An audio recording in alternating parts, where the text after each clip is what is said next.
Alright, this is part 2 of the 4-part series on how to enhance your videos. Just like telling you a couple of tips and tricks on 4 different parts that I think are important when making your videos, when editing videos. So part 2, which is this, is effects and transitions. First things first I want to talk about is these. I like to stay away from these transitions that are from Logic Pro. I downloaded these smooth transitions that are over here on my titles and generators stuff. If I can find them where I downloaded them, I'll put a link in the description box. But these are cool. I think when it comes to transitions, less is more. So you don't need like fancy, you know, like this arrow, like these things like 360-degree push. You don't need none of that. I personally just like, you know, simple pans, whether it's down, left, right, up, zoom ins and zoom outs. Even with like these came with it, anti-clockwise and clockwise. I rarely use those. Maybe on occasion I will. And so if I can think of something cool to do it like from the sky or something, zooming down from the sky or something, you can combine these as well. So that's really cool. But if I'm going to do something with transitions, I would probably do it with like cameras, you know, camera transitions. A good example is like on the short film part of this video. As you can see, like when this door closes, opens to a different door, zoom into the serial, zooms out to zooms away. It's a whole different scene, right? It goes to a different scene from one scene to another. So do that with practice that with cameras. Another cool one you can do is the elevator, when you're like, you know, camera going down and then start off another scene, and it's kind of like an elevator type of thing. But when it comes to post, I just stick to these simple ones. So say like from this scene to the video clip, this is what it looks like normally. And I'll talk about it. It's just like a jump, right? Which somebody probably wouldn't notice that, but you just add like a, let's say we can do a pan right. Yeah, use pan right 1, put it on the left side of the screen where it's gonna start. Pan right 2 is where it's gonna go to the next scene. And this is how it looks just with those. So you got like a little pan, but it's still not enough, right? So I also downloaded these motion blurs. Again, I'll try to find wherever I found these. I'll try to find the link and then put in the description box. And then you get all these different types of motion blurs. I like to use moderate motion blur 2. Jeez, my voice there.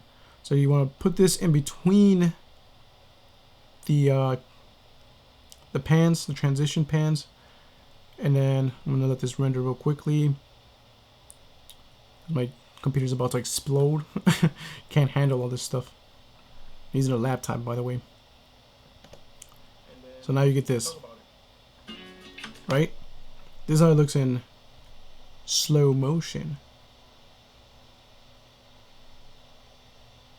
Oh, okay, there we go. So whoosh, you see that? Whoosh, you got that motion blur. If I take this off, you see that it doesn't look like that. You add it, it's got this cool motion blur effect. Awesome, right? I know. So that's a good way to use transitions. Remember, like I said, less is more. You don't need fancy transitions. You just need pans, either left, right, down, up. Zooms I like to do with the camera. You know, with your camera going zoom in or zoom in, or if you got a telephoto lens or a zoom lens, you know, zoom with that. If you forget to zoom when you're, you know, recording stuff or shooting stuff, you can do it on post by using keyframes as well, just like how you do it with music's levels. You know, that's why I said keyframes are really cool to use on your videos. It's just simple as doing something like this. So like if I wanted to add a zoom onto this, I wouldn't do it on this clip because it's just me talking, but just to show you how to use keyframes. So I'll be on your video inspector. Go to the transform on scale all. So where it starts, put your header where you want to start it. Add a keyframe, and say you want to go towards the end of this clip. Put this over here. Header where you want it to end. Probably go all the way through. And then I like to do like around 115 to 120%, you know. So let's just go 120. So that's how close up it'll get. And then you'll see that at the start. Good morning, good after I finish rendering. After we let this finish rendering, you're gonna see without it going glitchy and stuff. So let's do it again. No.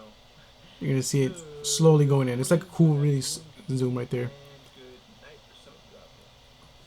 So again, you don't want it to be like noticeable, so something like really fast, like a fast zoom.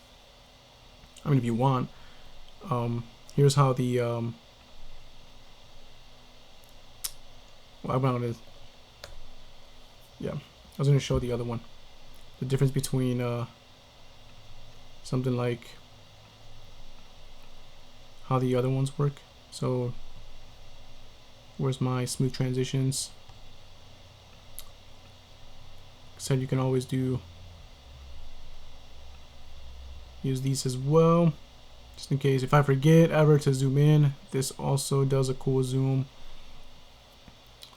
but this is a quick one, you know. It's not smooth and slowly as keyframes, which I kind of like, you know. So this, you can see how it goes through as well. See, good zoom. It lands a little bit quicker. So that's part 2 of, you know, tips and tricks on how to use effects and transitions. You can also use overlays. They add really cool effects as well. Film blur overlays.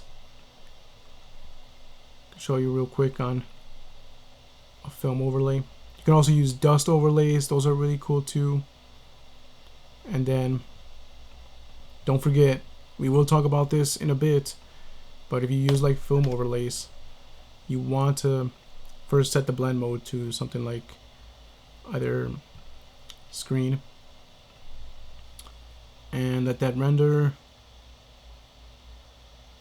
There we go. Which we'll talk about. Part 3 is sound and using it on the effects. So I'll leave that there to show you how that does, part 3.